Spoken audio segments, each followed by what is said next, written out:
Tonight's Walt Disney's Donald Duck and the Witch is on to MAYLA'S Bedtime Stories. So welcome back.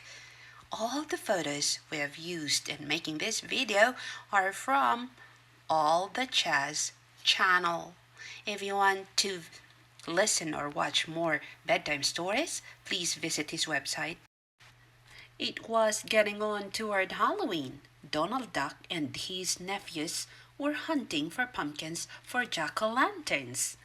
The day was almost over, and red and gold clouds were piling up in the sky when they found a field that was full of pumpkins, perfect for them.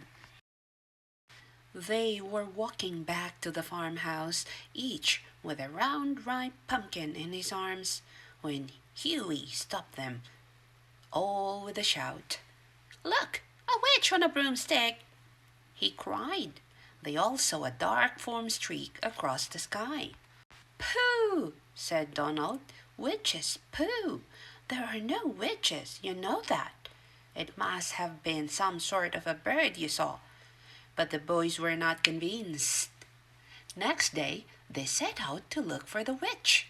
They had a long, hard walk through the tangled woods.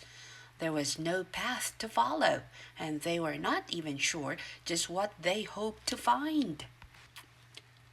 At last, they heard a cackling laugh up ahead, and what could be a surer sign of a witch than a crickling, cackling laugh? "Shh!" said Dewey, with his fingers on his lips, and he led the way through the underbrush into the clearing beyond. There stood a crooked little house, clearly the home of a witch. From the crooked little chimney rose a thread of smoke. Smoke and steam rolled up in clouds from a cauldron out in front, and through the smoke came out merry, scary sound, the cackling laugh of a witch. "Welcome, boys, welcome," said the witch's voice. "Welcome to Witch's hazel little home." Then she came hobbling toward them, a merry little sprite grinning with witchery glee. The boys were speechless with surprise. "What can I do for you today?" Witch Hazel asked of them. "Any spells you'd like me to cast? Anybody you'd like to bewitch?" And her elbow poked Louie in the ribs while she gave a sly wink. "Bewitch!" echoed Louie. "Cast spells!" said Dewey. "Uncle Donald!" cried Huey. They all agreed. They told Witch Hazel how Donald refused to believe in her or any other witch. "We'll show him!" she cackled, beckoning them close.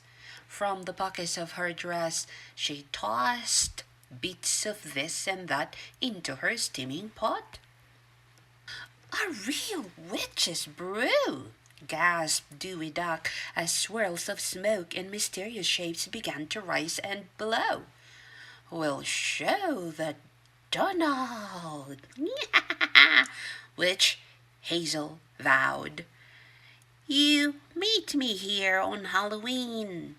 Home went the boys, and they said not a word about their adventure to Donald Duck. Donald was not surprised when the boys disappeared early on Halloween. He was not surprised when his doorbell rang soon after dark that night. There beneath the porch lights stood the boys. Donald chuckled as he recognized them through their disguises.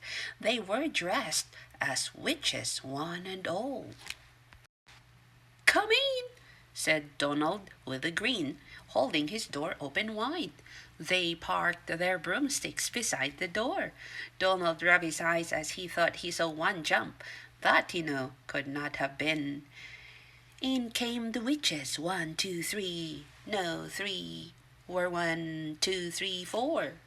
Donald was surprised, but he did not say a word as they all took seats around the room. "Treats?" he asked, passing a tray of fancy little cakes. Ouch! Cried Dewey, who reached for one first. A mousetrap was stuck on his thumb. Wow! Cried Louie, who reached for one next. It turned out to be a jack-in-the-box. Glub! Gulped Huey when he bit into his. It was all made of rubber. You see? Thanks, said the fourth guest with a cackling laugh.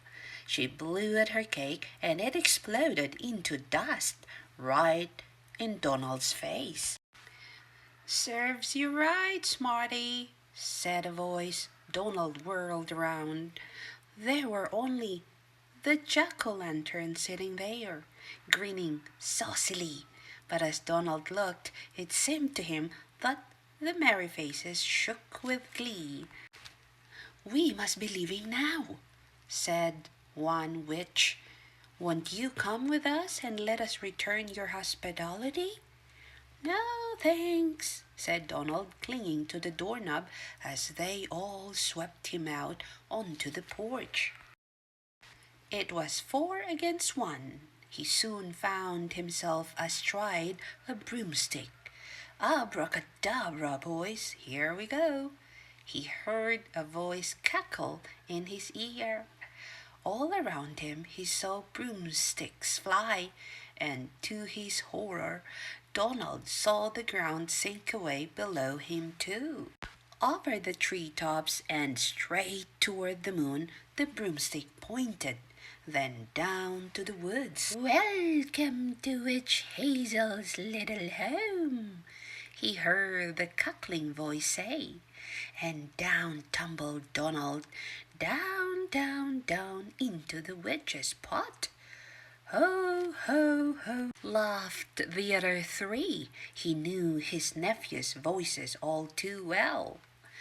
Donald gasped and sputtered, and he sizzled with rage when they howled him out, soaking wet to the skin.